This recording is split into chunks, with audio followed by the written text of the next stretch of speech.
सुख करता दुख हरता वार्ता विघ्नाची दुर्वे पुरवे प्रेम कृपा जयाची सर्वांगी सुंदर ओटी शेंदुराची कंठी झळके माळ मुक्ता। जय श्री महाकाल। दोस्तों, हमारे शिव तंत्र धाम परिवार में जुड़े रहने के लिए आप सभी का धन्यवाद। मेरे सभी साधकों के ऊपर त्रिदेव और त्रिदेवियों का आशीर्वाद बना रहे। आज मैं आप लोगों को बहुत ही अच्छी जानकारी के विषय में बतलाने वाला हूं। आज के समय में या फिर पुराने समय में हर एक मनुष्य को एक ही समस्या होती थी, वह था सर्प दोष। जाने अनजाने में या जानबूझकर हमसे ये पाप हो ही जाता था। कुछ ऐसे कारण होते थे जिससे मनुष्य के ऊपर सर्प दोष लग जाता था। पर सर्प दोष लगता कैसे है, ये होता क्या है और इसे हटाना कैसे होता है, ये सब बातों को जानना हम सब के लिए सबसे बड़ा महत्वपूर्ण विषय है। सर्प दोष के नाम पर आम मनुष्यों से कुछ पाखंडियों द्वारा पैसे लूटे जाते हैं और उन्हें डराया जाता है। आज हम इन्हीं सब के विषय में बात करने वाले हैं। मैं बतलाऊंगा सर्प दोष लगता कैसे है और इसे हटाया कैसे जाता है। संपूर्ण जानकारी दूंगा सर्प दोष निवारण हेतु। इस नियम और विधान को अपनाने के बाद अपने ऊपर लगे हुए सर्प दोष से मुक्ति पा सकते हैं। हमारे इस वीडियो को पूर्ण रूप से सुने तभी समझ में आएगा।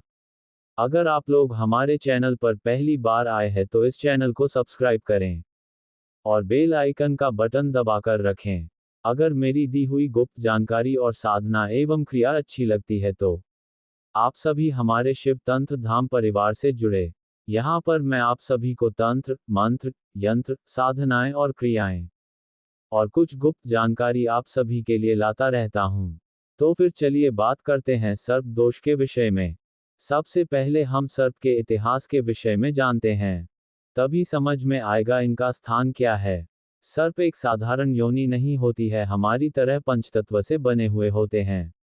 आप सभी को पता ही है, सांपों का अपना एक पुराना इतिहास है जो हमारे सनातन धर्म से जोड़ता है।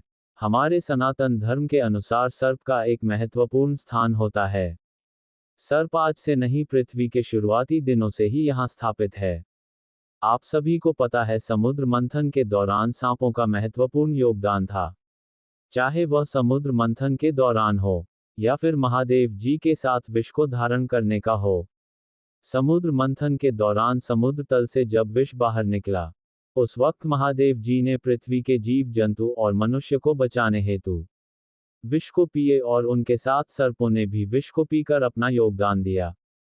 इस वक्त से सांपों को महादेव जी द्वारा वरदान प्राप्त है कि वह सदैव इसी पृथ्वी लोक पर स्थापित रहेंगे और पूजे जाएंगे। आप लोगों ने देखा होगा और सुना भी होगा, सर्पों की पूजा हमारे सनातन धर्म में एक महत्वपूर्ण स्थान रखता है। बहुत सारे लोगों के घर में सर्प को कुल देवता या कुलदेवी के रूप में भी पूजा जाता है। किसी किसी स्थान पर सांपों को स्थान देवता के रूप में भी पूजा जाता है। कोई भी सर्प साधारण नहीं होता है, चाहे फिर महादेव जी के गले में स्थापित हो या फिर जगत पिता नारायण जी के शयन रूप में स्थापित हो। सर्प को देव और देवी की तरह पूजा दी जाती है। अब मैं आप सभी को बतलाता हूं सर्प दोष मनुष्यों को क्यों लगता है। जाने अनजाने में हमारे द्वारा कभी न कभी किसी सर्प की मृत्यु हो जाती है, फिर चाहे वह इस जन्म में हो या फिर पूर्व जन्म में क्यों ना हो। सर्प दोष कभी भी पीछा नहीं छोड़ता है। जब कभी भी जाने अनजाने में हमसे कोई भी सर्प की मृत्यु हो जाती है तो उसे विधिवत उसके सर्प के शव को अग्निदाह करना चाहिए ताकि उनकी आत्मा को शांति मिले और वह किसी और अन्य योनि में प्रवेश कर जाएं।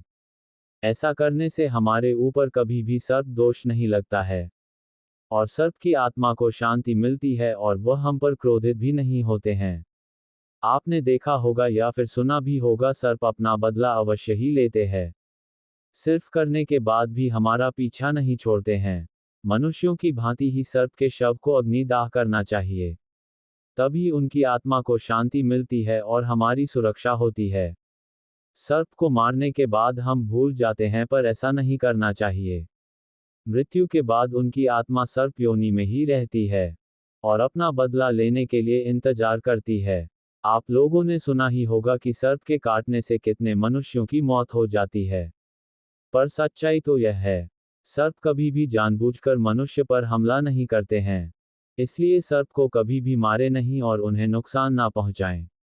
ऐसा करने से आपके ऊपर कभी भी सर्प दोष नहीं लगेगा। अब मैं बतलाता हूं, जब सर्प दोष होता है किसी मनुष्य पर तो उसे किस प्रकार से हानि होती है। सर्प दोष वाले मनुष्य कभी भी शांत नहीं होते हैं, उनके मन में अशांति हमेशा बनी रहती है।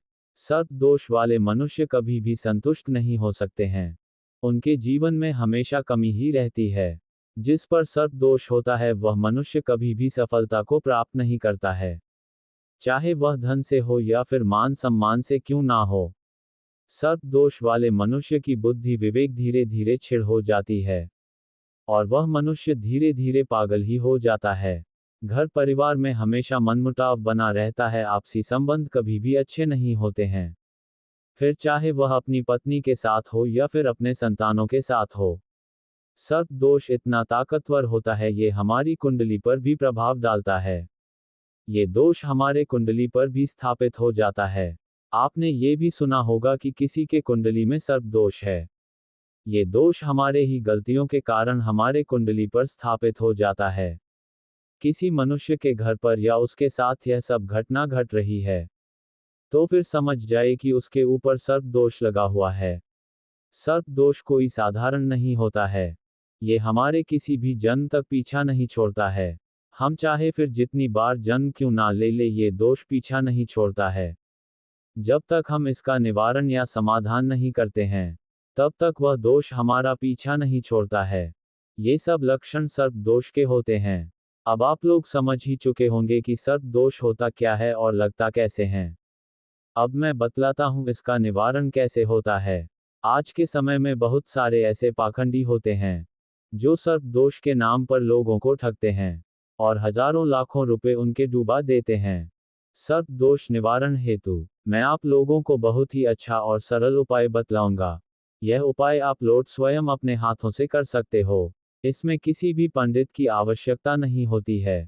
आप लोगों को करना क्या है, अब ये सुनो। सर्प दोष निवारण हेतु जिस स्थान पर आप लोगों के हाथों द्वारा किसी सर्प की मृत्यु हुई है, उस स्थान पर पूजा दे सको तो ठीक है, वरना आप किसी बहते हुए नदी किनारे ये पूजा कर सकते हो। सर्प दोष निवारण हेतु जो पूजा होती है वह सोमवार को दी जाती है। सोमवार के दिन किसी भी समय आप लोग किसी भी नदी किनारे जाकर उत्तर दिशा की ओर आसन लगाकर बैठ जाओ और अपने हाथों द्वारा एक मिट्टी का पार्थिव शिवलिंग निर्माण करो, जो शिवलिंग कम से कम 1 फीट का होना चाहिए, और उस शिवलिंग पर दूध, दही, शहद, गंगा जल से स्नान कराओ। पूजा करने से पहले महादेव जी से विनती करके उनका आवाहन कर लो, फिर उनकी पंचोपचार तरीके से पूजा दो। पूजा देने के बाद एक चांदी का सर्प जो आता है, किसी भी सोने चांदी के दुकान पर मिल जाएगा, वह चांदी का सर्प अपने पास रखें। जब आप लोगों की पूजा संपूर्ण हो जाए तब उस चांदी के सर्प को उस मरे हुए सर्प को मानकर स्थापित करना है। उस स्थान पर रख दे। चांदी का सर्प आप किसी भी साइज का ले सकते हैं, जरूरी नहीं है कि वह बड़ा ही हो, वह छोटा भी हो सकता है, अपनी क्षमता के अनुसार ले सकते हैं। फिर महादेव जी की पूजा करने के बाद उस चांदी के बने हुए सर्प की भी पंचोपचार तरीके से विधिवत रूप से पूजा देनी है। पूजा देने के बाद जब आप सभी की पूजा संपूर्ण हो जाए, उसके बाद सर्प से विनती करें, क्षमा मांगे कि हमसे भूलवश जो भी गलती हुई है, आपकी मृत्यु हुई है, हमारे हाथों द्वारा उस गलती की मैं क्षमा मांगता हूँ। हमारी विनती है कि हमें क्षमा करें नागदेव जी, मैं आपकी आत्मा शांति की प्रार्थना करता हूँ। महादेव जी से विनती करें कि नागदेव की आत्मा इस योनि से मुक्त हो जाए और उनकी आत्मा को शांति मिले और हमारे समस्त सर्प दोष से हमें मुक्ति प्रदान करें। फिर आप लोग की पूजा संपूर्ण हुई। फिर आपने जो महादेव जी का आवाहन किया है, उन्हें अपने निज धाम प्रस्थान करने की विनती करें।